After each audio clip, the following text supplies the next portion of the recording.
এইতেছি, বুঝতে পারতেছেন না আপনারা? একটা এক্সাম্পল ছাড়া তো আপনাদেরকে বোঝানো সম্ভব না। এবার আল্লাহর নবী ইদ্রিস আলাইহিস সালাম প্রশ্নের সঙ্গে সঙ্গে উত্তর দিলেন, আহারে মরণ, আমার কাছে আমার মরণটা এমন মনে হয়েছে গো, জীবিত একটা প্রাণীকে অথবা জীবিত একটা মানুষকে, জিন্দা একজন মানুষকে পা থেকে চামড়াটা মাথা পর্যন্ত ছুলে ফেললে যেমন হয়, অথবা মাথা থেকে পা পর্যন্ত চামড়াটা তুলে ফেললে একটা মানুষের জিন্দা থাকা অবস্থায় যেমন লাগে রে, আমার কাছে মৃত্যুটাকে তেমনই মনে হয়েছে। এবার সঙ্গে সঙ্গে গায়েব থেকে আসলো আওয়াজ, আসলো যেই জীবনে যত প্রাণ পাখি কবজ করেছে এটার চেয়ে সহজে আর কোনো প্রাণ পাখি সহজে কবজ করা হয়নি। এবার আজরাইল উত্তর দিয়েছে, নবী গো, আমি এই পর্যন্ত যত তিনি বলে দিয়েছেন, পৃথিবীর বুকে যত বেশি ভালোবেসে নবীকে দরুদ পড়বা, নবীকে তত বেশি কাছে পাইবা। নবীর কাছে পাইলে তার কোনো বিপদ আসেনি, ভয় আসেনি, কথা বলেন, কোনো প্রতিকূলতা থাকবে থাকবে না। মনে রাখবেন, দুরুদ is the most excellent prayer. Muslim religion ধর্মাবলম্বীদের জন্য গুরুত্বপূর্ণ এক মহা ইবাদত হলো নবীর প্রেমের দুরুদ। আপনি নবীকে যদি দুরুদ পড়তে না পারেন, নামাজ, রোজা, হজ, যাকাত পর্যন্ত আল্লাহর দরবারে কবুল হবে না। নামাজে যদি আপনি রাসূলকে সালাম না দেন, নামাজ হবে না। আযান থেকে যদি আপনি রাসূলকে বাদ দেন, আযান হবে না। ঠিক না ঠিক? আপনি যদি সারা জীবন যদি ফরজ ওয়াজিব নামাজ পড়েন, বন্ধু, আপনি যদি সুন্নাত নামাজগুলো ছেড়ে দেন, কখনোই আপনি নামাজি হতে পারবেন না। কারণ হাদিসে কুদসি খুলে দেখলাম, আল্লাহর হাবিব তিনি এমন একজন হাবিব, এমন একজন হাবিব যাকে আল্লাহ হাবিবুল্লাহ বলেছেন। আল্লাহ রাব্বুল আলামিন নিজে যে স্রষ্টা, নিজের পরিচয় সৃষ্টির কাছে প্রকাশ করেছেন আপনার আবার প্রাণের নবীর মাধ্যমে। জোরে জোরে সুবহানাল্লাহ। বন্ধুরে আমার, আমি আপনাদেরকে মজার দুইটা হাদিস শোনাই। জুমার দিনে কেউ যদি রাসূলকে ভালোবেসে মাত্র 80 বার যদি দরুদ পড়তে পারো গো, আমার নবীজি জানিয়ে দিয়েছে তোমার 80 বছরের সগীরা গুনাহ আমার আল্লাহ মাফ করে দেয়। বন্ধুরে আমার, হযরত আনাস রাদিয়াল্লাহু তাআলা আনহু থেকে হাদিস কানা বর্ণিত, হাদিস কানে এসেছে বন্ধু দাইলামি শরীফের মধ্যে, আমার নবী, আপনার নবী, দু জাহানের বাদশা নবী, তিনি জানিয়ে দিয়েছেন, আমি আমার এই দক্ষিণ রাশির আমার মা, আমার বোনদেরকে ডেকে ডেকে বলবো, বিশেষ করে দাড়ি পাকা আমার মুরব্বী বাবা, চাচা, দাদু ভাই যারা, তাদেরকে বলবো, আপনাদের জীবনে আজকে থেকে একটা আমল একটি স্পেশাল ভাবে করতে থাকবেন, সেটা হলো নবীর প্রেমের দরুদ। বন্ধুরে আমার, হযরত আনাস রাদিয়াল্লাহু তাআলা আনহু থেকে হাদিস খানা বর্ণিত, হাদিস খানা এসেছে বন্ধু দাইলামি শরীফের মধ্যে, আমার নবী বলেছেন, পৃথিবীর বুকে প্রতিদিন কেউ যদি নবীকে ভালোবাসি মোহাব্বত করে যদি প্রতিদিন মাত্র 1000 বার যদি দরুদ পড়তে পারে, সেই জান্নাত না দেখা পর্যন্ত তার মরণ হবে না। তাহলে আল্লাহর স্মরণের পাশাপাশি নবীর স্মরণ করতে হবে। এই দুটো যদি সমান করে করতে পারেন, আপনার মরণেও ভয় নাই, কবরেও ভয় নাই, হাসরেও ভয় নাই, মিজানেও ভয় নাই, ফুলচেরাতেও ভয় নাই। যখন আপনার নেকের পাল্লা দিবেন, আপনার নেক আমল যখন আপনার হাতে দেওয়া হবে, বন্ধু, ডান হাত দিয়ে দেওয়া হবে, বন্ধু, এত ভয়ঙ্কর জায়গা, কোনো কিছুই আপনার প্রতিকূল থাকবে না। পুরো নিয়ামত আপনার, যদি আপনি একটা কন্ডিশনে আসতে পারেন। আল্লাহ রাব্বুল আলামিন বলে দিয়েছেন, আল্লাযীনা আমানু, যারা ঈমান এনেছে, ওয়া কানু ইয়াত্তাকুন, এবং তাকওয়া অবলম্বন করেছে, লাহুমুল বুশরা, তাদের জন্য সুসংবাদ, ফিল হায়াতিদ দুনিয়া, দুনিয়ার জীবনে, অফিল আখিরা, এবং পরকালের জীবনে। জোরে জোরে সুবহানাল্লাহ। প্রথম হলো আপনি ইমানদার হতে হবে। দ্বিতীয়ত হলো বন্ধু, ঈমান আনার পরে আপনি আল্লাহকে ভয় করতে হবে।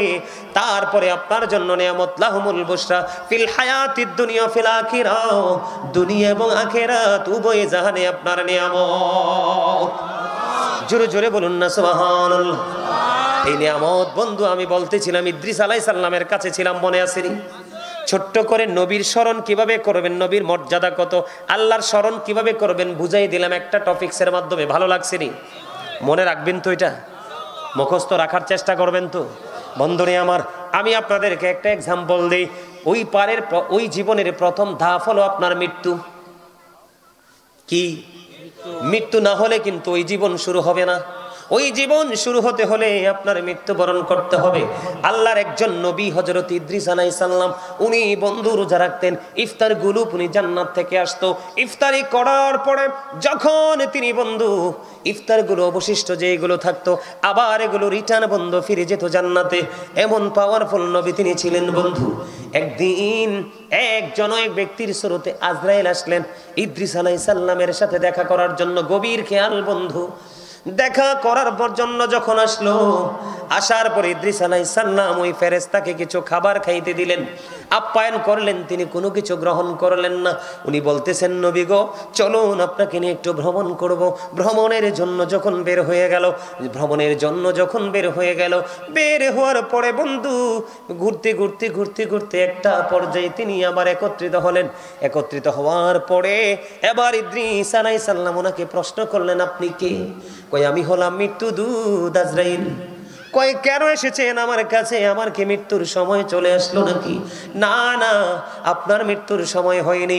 আমি আপনার সাথে বন্ধুত্ব একটা বন্ধন তৈরি করার জন্য এসেছি। জোরে জোরে বলুন না সুবহানাল্লাহ। একটা বন্ধন তৈরি করার জন্য এসেছি। এবার ইদ্রিস আলাইহিস সালাম তিনি বললেন, আমার সাথে বন্ধন করতে হলে আপনাকে 3টা শর্ত মানতে হবে। কয়টা শর্ত? প্রথম হলো আমাকে একবার মরণ দিতে হবে। ইদ্রিস আলাইহিস সালাম বললেন, আপনার তো মৃত্যুর সময় হয়নি, কই অনুমতি নিয়ে আসেন। মৃত্যুবরণ করার পরে আমাকে আবার পুনরায় জিন্দা করতে হবে। আল্লাহ রাব্বুল আলামিনের কাছে বন্ধু অনুমতি চাইলেন, আল্লাহ রাব্বুল আলামিন অনুমতি দিয়ে দিলেন। এর পরের শর্ত হলো আপনি একবার আমাকে জান্নাত দেখাইতে হবে। আরেকটা শর্ত হলো আমাকে একবার জাহান্নাম দেখাইতে হবে। নবী গো আপনি কেন একবার জান্নাত দেখতে চান? এবার আল্লাহ রাব্বুল আলামিনের কাছে ইদ্রিস আলাইহিস সালাম দরখাস্ত করে দিলেন। আল্লাহ রাব্বুল আলামিন কবুল করে নিলেন, মঞ্জুর করে নিলেন। আল্লাহর নবী ইদ্রিস আলাইহিস সালামকে আজরাইল আলাইহিস সালাম বললেন, ও আল্লাহর নবী গো আপনার মৃত্যুর কথা বলেছে, এর অনুমতি নিয়ে আসলাম। জীবিত করার কথা বলেছে, এর অনুমতি নিয়ে আসলাম। জান্নাত দেখার অনুমতি চাইলেন, নিয়ে আসলাম। কিন্তু নবী আপনি আমাকে একটা কথা দেন, আপনি জান্নাতটা দেখার পরে ফিরে আসবেননি। জোরে বলেন না সুবহানাল্লাহ, আরো জোরে বলেন না সুবহানাল্লাহ। এবার কি করলেন? ইদ্রিস আলাইহিস সালাম কথা দিলেন নবী। ইদ্রিস আলাইহিস সালাম বলেন, আজরাইল রে, ও আজরাইল আমি কথা দিলাম রে, জান্নাত দেখার পরে আমি ফিরে আসব। কথা দিছেন? কয় হ। এবার আল্লাহর কাছে অনুমতি চাইলেন, আল্লাহ অনুমতি দিয়ে দিলেন। ওনার প্রাণ পাখি বন্ধু কবজ করা হলো, দেহ থেকে প্রাণ পাখি বের করা হলো। আবার ওনাকে পুনরায় ছোট্ট করে বলছে বন্ধু সময় খুবই অল্প, আবার ওনাকে পুনরায় জিন্দা করা হলো। জিন্দা করার পরে এবার ওনাকে প্রশ্ন করা হলো, নবী গো আপনি তো মৃত্যুবরণ করেছেন, আবার আপনি পুনরায় জীবিত হয়েছেন, আপনি আমাকে বলে দেন আপনি মৃত্যুটাকে কেমন পেয়েছেন? আমি আপনাদের কি বুঝাইতেছি বুঝতে পারতেছেন না আপনারা? একটা এক্সাম্পল ছাড়া তো আপনাদেরকে বোঝানো সম্ভব না। এবার আল্লাহর নবী ইদ্রিস আলাইহিস সালাম প্রশ্নের সঙ্গে সঙ্গে উত্তর দিলেন, আহারে মরণ, আমার কাছে আমার মরণটা এমন মনে হয়েছে গো, জীবিত একটা প্রাণীকে অথবা জীবিত একটা মানুষকে, জিন্দা একজন মানুষকে পা থেকে চামড়াটা মাথা পর্যন্ত ছুলে ফেললে যেমন হয়, অথবা মাথা থেকে পা পর্যন্ত চামড়াটা তুলে ফেললে একটা মানুষের জিন্দা থাকা অবস্থায় যেমন লাগে রে, আমার কাছে মৃত্যুটাকে তেমনি মনে হয়েছে। এবার সঙ্গে সঙ্গে গায়েব থেকে আসলো আওয়াজ আসলো, যেই জীবনে যত প্রাণ পাখি কবজ করেছে এটার চেয়ে সহজে আর কোনো প্রাণ পাখি সহজে কবজ করা হয়নি। এবার আজরাইল উত্তর দিয়েছে, নবী গো আমি এই পর্যন্ত যত প্রাণীর জান কবজ করেছি এত আরামে এত এহসানে আর করিনি। আল্লাহু আকবার। আমি আপনাদেরকে এক্সাম্পল দিয়েছি বন্ধু বোঝার জন্য। নবী আল্লাহর নবী, তাদের প্রাণ হরণ করা, তাদের জান কবজ করাতে একটা স্পেশাল নিয়ম তো আছে, ঠিক কিনা বলেন? এটার মধ্যেও যদি এমন বক্তব্য দেয় তাহলে বন্ধু শেষটা কেমন হতে পারে, ভয়ঙ্করটা কেমন হতে পারে? আদবের সাথে সফট যে এটা যদি এমন হয় তাহলে কঠোরতাটা কেমন হতে পারে? মূসা কালিমুল্লাহ যখন পৃথিবী ছেড়ে চলে গেলেন বন্ধু, ওনাকে প্রশ্ন করা হলো আপনি আপনার মরণটাকে কেমন পাইছেন? তিনি উত্তর দিয়ে দিলেন আমি আমার মরণটাকে এমন মনে করেছি, আমার কাছে আমার মৃত্যুটাকে এমন মনে হয়েছে গো, আমার কাছে মনে হয়েছে জীবিত একটা চড়ুই পাখিকে উত্তপ্ত তেলের কড়াইয়ের মধ্যে ছেড়ে দিলে ওই চড়ুই পাখিটার যেমন অবস্থা হয়, আমি মূসার কাছে মরণটা ঠিক তেমনি মনে হয়েছে। জোরে জোরে বলুন আল্লাহু আকবার। আল্লাহ রাব্বুল আলামিন 8 জন নবীকে স্বর্গীয় উপাধি দিয়েছেন। কয়জন নবী? 8 জন নবীকে স্বর্গীয় উপাধি দিয়েছেন। একজন হলো আপনার আমার প্রাণের নবী ও বন্ধু, আর একজন হলো আদম সফিউল্লাহ, নূহ নাজিউল্লাহ, ইব্রাহিম খলিলুল্লাহ, ইসমাইল জবিউল্লাহ, দাউদ খলিফাতুল্লাহ, মূসা কালিমুল্লাহ, ঈসা রুহুল্লাহ, মূসা কালিমুল্লাহ। আল্লাহর সাথে মূসা কালিমুল্লাহ কথা বলেছেন। মূসা স্পোক টু আল্লাহ। জোরে জোরে বলেন না সুবহানাল্লাহ। বন্ধুরে আমার, উনি যদি বলে ওনার মরণটা এমন হয়েছে, তাহলে পাপী মানুষের মরণ কেমন হতে পারে রে? আপনার আমার প্রাণের নবীর শ্রেষ্ঠ মুবারক বুক মুবারকের উপরে যখন আজরাইল হাত রাখলো, আজরাইল রাখার পরে আমার নবী প্রশ্ন করলো রে আজরাইল, তুমি আমার বুকের উপরে কি রেখেছো? নবী গো, আমার একটা অংশ রেখেছি। আমার নবীজি একটা ডাক দিয়ে বললেন আজরাইল, আমার কাছে মনে হয় ও আজরাইল, আসমান জমিন যদি আমার বুকের উপর তুলে দেওয়া হতো রে, আমি নবীর কাছে এত কষ্ট করে মনে হতো না। তোমার একটা অংশ আমার উপরে রেখেছো, আমি এতটাই কষ্ট ভোগ করতেছি, অনুভব করতেছি। বন্ধু আমার নবী একটা ডাক দিয়ে বললেন আজরাইল রে, আমার উম্মত এত কষ্ট সহ্য করতে পারবে না, আমার উম্মত গুলো দুর্বল সইতে পারবে না, আমাকে আমার উম্মতের যন্ত্রণা পর্যন্ত তুমি দিয়ে দাও। জোরে জোরে বলেন না সুবহানাল্লাহ। বন্ধুরে আমার, ঈসা নবী এমন একজন নবী ছিলেন বন্ধু, ওনার হাতের ইশারায় আশার আঘাতে মরা মানুষ জিন্দা হয়ে যাইত। এটা আপনারা শুনছেননি কখনো? একবার ঈসা নবীর ওনার একটা মুজিজা ছিল বন্ধু। একদিন উনি এবং ওনার সঙ্গীরা অনুমতি নিয়ে একটা বকরি খেয়েছিলেন। ওনার সঙ্গীদেরকে সহ বলেছিলেন তোমরা বকরিটা খাওয়ার পর একটা কাজ করবা, কাজটা হলো তোমরা চামড়াগুলো হাড়গুলো একত্রিত করে রাখবা। বকরি জবাই হলো, গোস্ত মানুষ খেয়ে ফেললো, এক জায়গার মধ্যে রাখা হলো। ঈসা নবীর হাতে একটা বরকতময় আশা ছিল, আশাটা দিয়ে টাচ করতে দেরি ওই বকরি আবার পুনরায় জিন্দা হয়ে পালে যাইতে দেরি করে না। সুবহানাল্লাহ বলেন না। আমি আপনাদেরকে বুঝাইতে চাই বন্ধু, মৃত্যুটা কেমন হবে। ঈসা নবীর কাছে একদিন এক বেঈমান এসে ডেকে ডেকে বললেন, ও আল্লাহর নবী ঈসা, আপনি তো মরা মানুষ জিন্দা করতে পারেন, পুরনো কোনো মৃত্যু ব্যক্তিকে জিন্দা করতে পারবেন কি? এবার ঈসা রুহুল্লাহ ডেকে ডেকে বললেন, তুমি বলো আমি কাকে জিন্দা করব? কয় আপনি ওই প্রথম জামানার নবী নূহ আলাইহিস সালামের ছেলে শামকে আপনি জীবিত করুন। এবার যখন শামকে জীবিত করার কথা বলল, এবার তিনি কি করলেন? শামের কবরের পাশে গেলেন। শামের কবরের পাশে গিয়ে যখন দোয়া করলেন, আল্লাহ রাব্বুল আলামিন নূহ আলাইহিস সালামের ছেলে শামকে জিন্দা করে দিলেন। শাম যখন জিন্দা হয়ে উঠল, শামের সাথে উপস্থিত মানুষগুলো কথা বললেন, ওনাকে প্রশ্ন করলেন, আপনাদের জামানায় মানুষের চুল পাকতো না, দাড়ি পাকতো না, আপনার চুল দাড়িগুলো কেন পাইকা সাদা হয়ে গেল? ওই যে দেখেন ওই চাচার চুলদারিগুলো একটাও কিন্তু কালো নাই, ওনার মতো সাদা হয়ে গেল, একবারে ধবধবে সাদা। উপস্থিতিরা প্রশ্ন করলো আপনার চুলদারিগুলো কেন সাদা হয়ে গেল? এবার তিনি উত্তর দিলেন, নূহ আলাইহিস সালামের ছেলে শাম তিনি উত্তর দিলেন, আমার চুলদারিগুলো পেকে যাওয়ার কারণ হলো, আমার চুলদারিগুলো পাইকা যাওয়ার কারণ হলো আমি জানি মানুষ একবার ইন্তেকাল করবে আর ওই দিন মানুষ জিন্দা হবে, ওই দিনটা হলো কিয়ামতের দিন। আমাকে যখন আজকে ডাকা হলো, আমার কাছে মনে হয়েছে কিয়ামত মনে হয় কায়েম হয়ে গেছে, সেই আতঙ্কে চুলদারিগুলো পাইকা সাদা হয়ে গেছে। ওনাকে প্রশ্ন করা হলো আপনার মৃত্যুর বয়স কত? কয় আমি যে মৃত্যুবরণ করেছি মৃত্যুর বয়স হলো 4000 বছর। তিনি নূহ আলাইহিস সালামের ছেলে শাম একটা ডাক দিয়ে বলল, আমার মৃত্যুবরণ করেছি, মরণ হয়েছে 4000 বছর হয়েছে, এখনো পর্যন্ত আমি মৃত্যুর যন্ত্রণা ভুলতে পারি নাই। বন্ধু কেমন করে বাঁচবা? বাঁচার তো কোনো উপায় নাই। পৃথিবীর কোনো জায়গা নাই যে তুমি মৃত্যু থেকে পলায়ন করতে পারবা। এই মৃত্যু যদি তোমার নেয়ামত হয়, ওই মৃত্যু যদি তোমার সুন্দর হয়, তাহলে তোমার সব কিছু সুন্দর হয়ে যাবে। ও বন্ধু, তিনি বললেন আমি 4000 বছর হয়েছে ইন্তেকাল করেছি, এখনো পর্যন্ত আমি মৃত্যুর যন্ত্রণা ভুলতে পারিনি। মৃত্যুর যন্ত্রণাটা ভুলবে কেমন করে?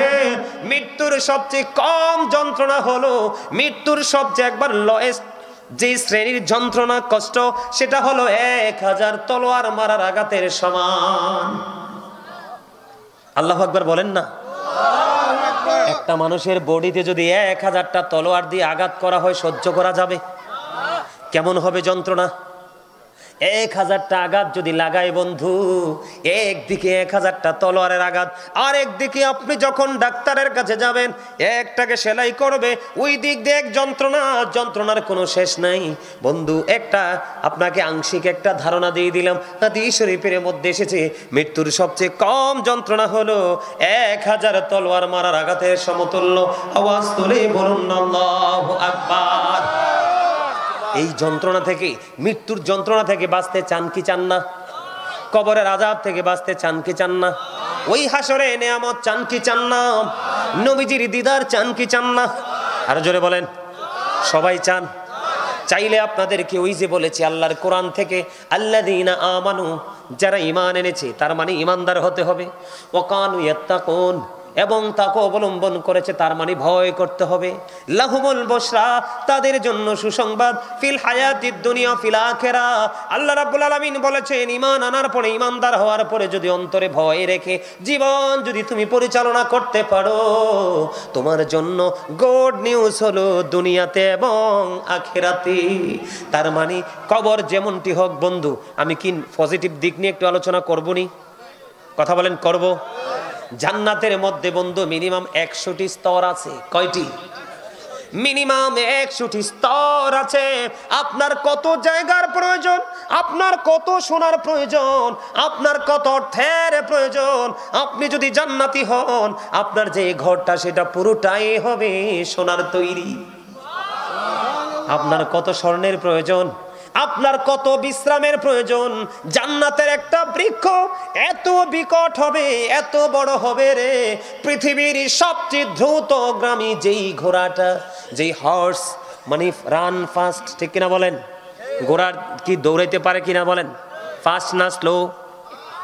বন্ধুরে আমার, যেই ঘোড়াটা অত্যন্ত দ্রুত গতিতে দৌড়াতে পারে গোটা পৃথিবীর, এই রকম একটা ঘোড়া যদি জান্নাতের একটা গাছের ছায়ার নিচে 100 বছর দৌড়ায়, তারপরেও জান্নাতের ওই গাছের ছায়া ঘুরে শেষ করতে পারবে না। বন্ধু, এই যে পৃথিবী, জান্নাতের একটা চাবুক রাখার যে জায়গাটা, ওই জায়গাটা দিয়ে যদি পৃথিবীটাকে বিনিময় করেন, লাভ হবে না। একটা চাবুক পরিমাণ রাখার জায়গা, ওই জায়গাটা সমস্ত পৃথিবীর চাইতে আরো উত্তম। 100টা স্তর আছে জান্নাতের মধ্যে বন্ধু। একটা স্তর থেকে আর একটা স্তরের দূরত্ব মিনিমাম 100 বছরের রাস্তা। জোরে কন্যা সুবহানাল্লাহ, আর জোরে বলেন সুবহানাল্লাহ। বন্ধুরে আমার, জান্নাতে যে যাবে, জান্নাতি যে হবে, তাদের সিমটম হবে বড় ব্যতিক্রম।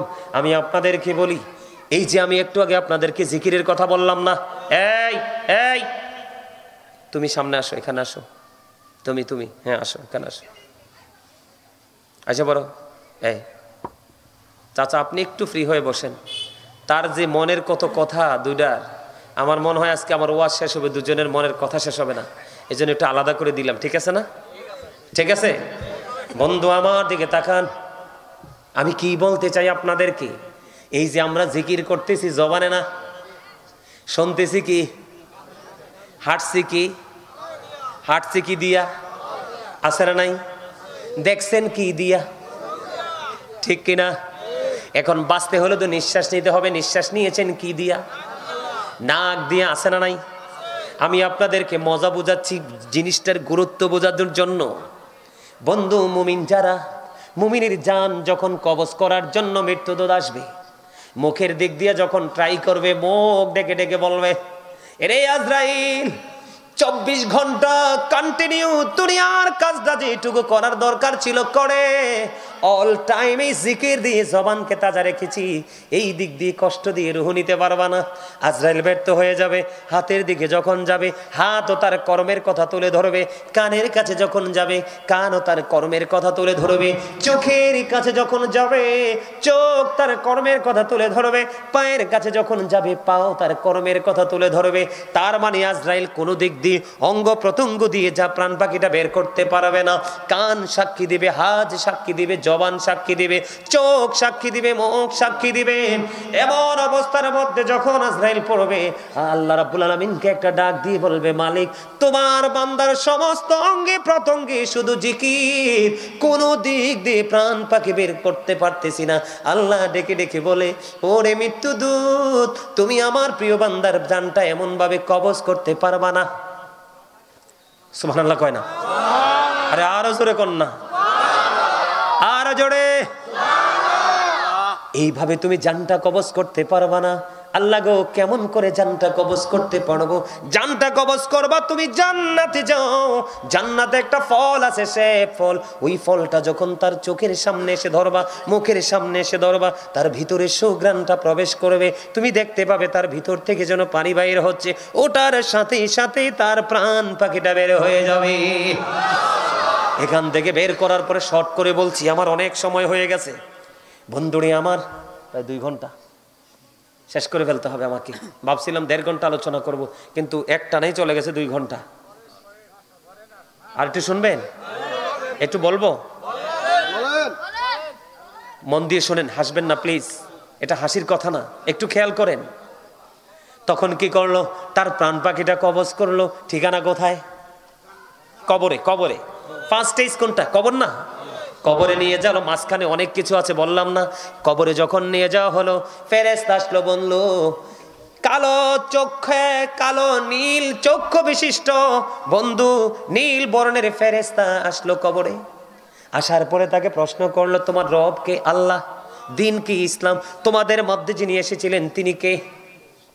তিনি হলেন আল্লাহর প্রিয় বান্দা এবং আল্লাহর প্রিয় হাবিব। সাক্ষী দিয়ে দিবে। সাক্ষী দিতে দেরি ওই ফেরেশতারা মুনকার নাকির দুজন ডেকে ডেকে বলবে, আমরা জানতাম তোমরা সে উত্তর, তুমি সেই উত্তরটা দিবে। সুবহানাল্লাহ বলেন না? দেখেন মুমিনের কি স্টেজ, মুমিনের কি পাওয়ার, মুমিনের কি মর্যাদা। আল্লাহ রাব্বুল আলামিন সঙ্গে সঙ্গে উত্তরগুলো যখন দিয়ে দিবে, সঙ্গে সঙ্গে গায়েব থেকে আওয়াজ আসবে, কবরটা দৈর্ঘ্য এবং প্রস্থে 70 গুণ চওড়া হয়ে যাবে। সুবহানাল্লাহ বলেন না? জীবনে আমরা উপর দিয়ে কিন্তু সেটা দেখবো না, ভিতরের দিক দিয়ে দৈর্ঘ্য এবং প্রস্থে 70 গুণ বন্ধু চওড়া হয়ে যাবে। নূরের আলোয় বন্ধু কবরটা আলোকিত হয়ে যাবে। তখন মুমিন তো মজা পেয়ে গেছে, হাসতে থাকবে। হাসতে হাসতে ফেরেশতাদেরকে ডেকে ডেকে বলবে, ও ফেরেশতারা, আমাদেরকে আবার পৃথিবীতে একটু ফিরে যেতে দাও না। কয়, না না না, আর তো ফিরে যেতে পারবা না, তুমি নতুন বরের মতো তুমি ঘুমিয়ে যাও, নতুন বরের মতো তুমি ঘুমিয়ে যাও, তুমি আর ফিরে যেতে পারবা না। আমার আপন স্বজন কান্দে, কয় কোনো কিছু হবে না, তুমি নতুন বরের মতো ঘুমিয়ে থাকবে ওই পর্যন্ত, যেই পর্যন্ত না তোমার মালিক তোমাকে না ডাকবে। তার মানে কিয়ামত পর্যন্ত তুমি ঘুমাও। কিন্তু আল্লাহ রাব্বুল আলামিন কোরআনে বলে দিয়েছেন বন্ধু, যারা আল্লাহর প্রিয় বান্দা, যারা আল্লাহর প্রিয় হয়ে গেছে, আল্লাহ রাব্বুল আলামিন বলেছেন ইনদা রাব্বিহিম ইউরযাকুন। ও বন্ধু, যারা আল্লাহর প্রিয় হয়ে কবরে গেছে, তাদের কবরটা নূরে গুলজার হয়ে যাবে, দৈর্ঘ্যে প্রস্থে 70 গুণ চওড়া হয়ে যাবে, নতুন বরের মতো সম্মান নিয়ে ঘুমিয়ে যাবে। আল্লাহ বলতেছে, শুধুই ঘুম পাড়াবো না, শুধুই ঘুম পাড়াবো না, আমি আল্লাহ তাদের জন্য খবর জানিয়ে দিলাম, আমি আল্লাহ তাদের জন্য জান্নাতি খাবার বরাদ্দ করে দিলাম। ইয়া রাসূলুল্লাহ, এরা দুনিয়ার নামদারি, আপনার উম্মত সুদখোর। নবীজি বলে, আমি তার দিকে তাকায়া দেখলাম তার পেটের মধ্যে শুধু সাপ আর বিচ্ছু। নাউজুবিল্লাহ বলেন না? লা তুকবালু সালাতুন বিগাইরি তুহুর ওয়ালা সাদাকাতুম মিন গুলুল। পবিত্রতা ছাড়া ইবাদত কবুল হয় না, হালাল টাকা না হইলে দানও কবুল হয় না। আল্লাহর হাবিব বলে দিয়েছেন, কেউ যদি 10 টাকা দিয়ে একটা জামা কিনে, 9 টাকা এখানে হালাল, 1 টাকা সুদের, সারা জীবন নামাজ পড়তে পারবে, কোনো লাভ হবে না। আপনাদের এদিকে কেমন মানুষ জানি না, আমাদের এদিকে কিন্তু যার ক্ষমতা বেশি পছন্দ হলে জায়গা জোর করে দখল করে নেয়। এদিকেও আছে। অমর খোদা মুইয়ান কি হরমু,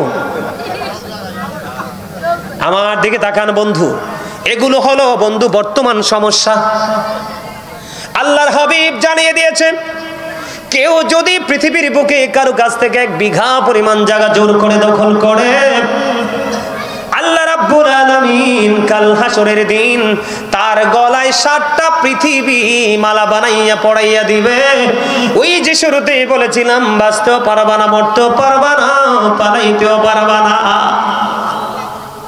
নাউজুবিল্লাহ বলেন না। সমস্যার শেষ আসেনি? আরো জোরে বলেন, আছে? সমস্যা শেষ আছে? এবার আসেন, আপনাদের এলাকায় ফোলাফাইন জিন্স প্যান্ট পরেনি? অমর খোদা, আল্লাহ মানুষকে 3 শ্রেণীর পোশাক দিছে। কয় শ্রেণীর? একটা হচ্ছে নরমালি লজ্জাস্থান ঢাকার পোশাক, দ্বিতীয়ত হলো সাজের পোশাক। আল্লাহ কোরআনে বলেছেন, ওয়ালিবাসুত তাকওয়া যালিকা খায়র। আল্লাহর কাছে সবচেয়ে উত্তম পোশাক হলো তাকওয়ার পোশাক, যেটা শরীয়ত সম্মত। আমার দিকে তাকান, পুরুষের পোশাক পরার নিয়ম হলো উপর দিয়ে নাভি বরাবর অথবা উপরে, আর নিচের দিক দিয়ে হলো টাকনোর উপরে। এই কন্ডিশনে পোশাক পরা পুরুষের জন্য ফরজ।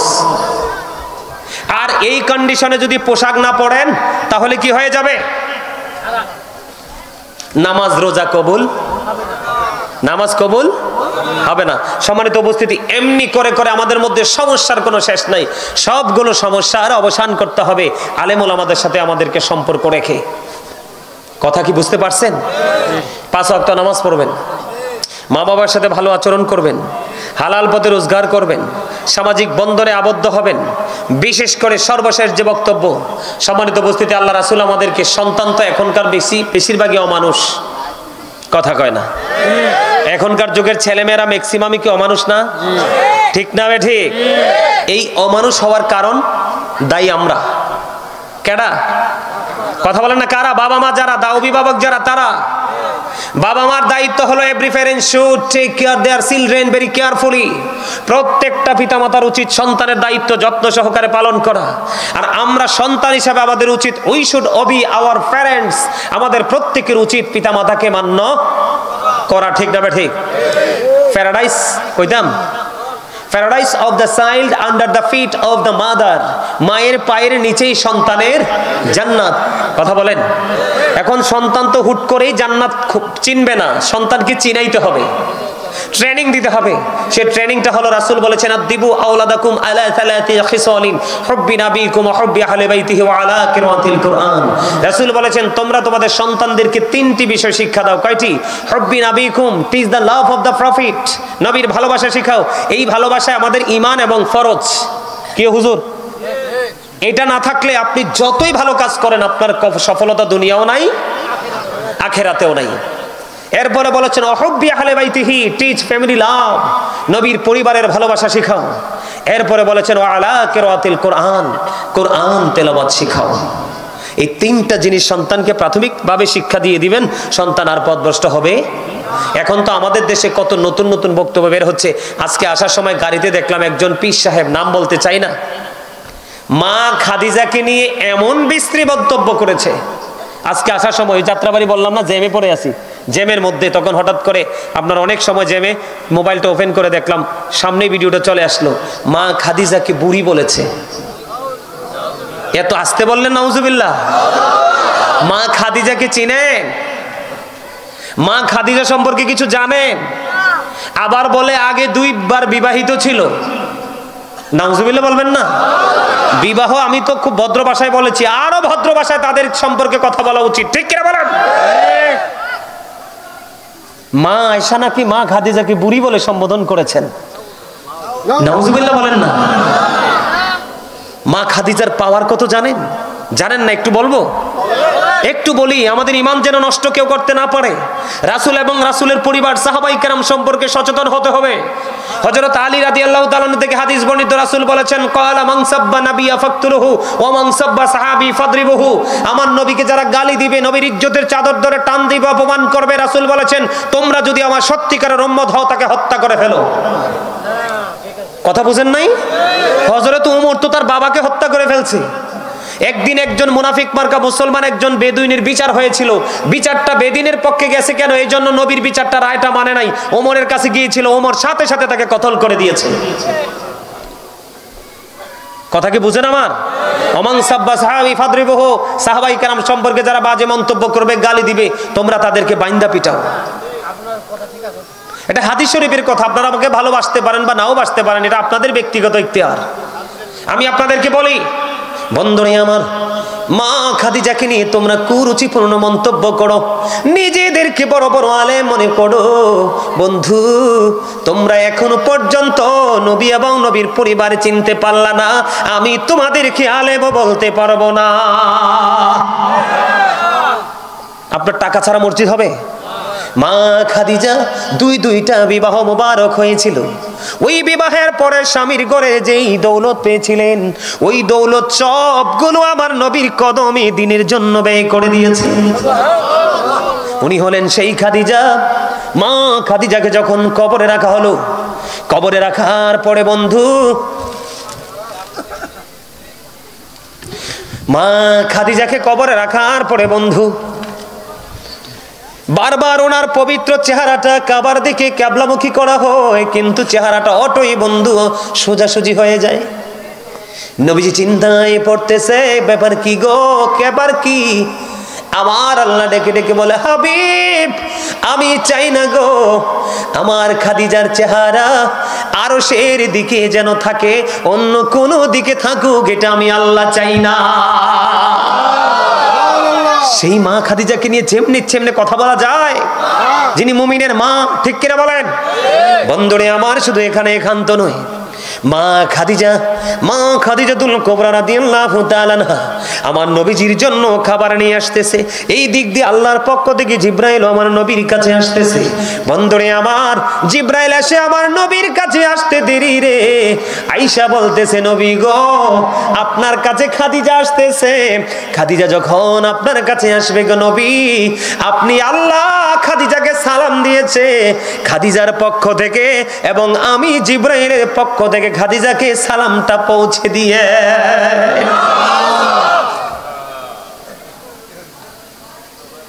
মা আয়েশা বলেছেন, আমার বিবাহের আগে খাদিজা পৃথিবী থেকে বিদায় হয়ে গেছে,